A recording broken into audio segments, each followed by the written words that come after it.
कलश हो कांवड़िया बाबा के धाम।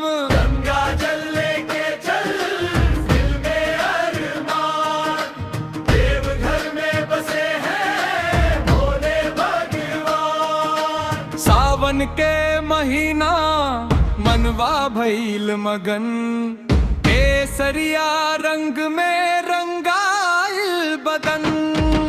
डमरू के धुन पर नाचे सगरो जहां, बाबा बैद्यनाथ करे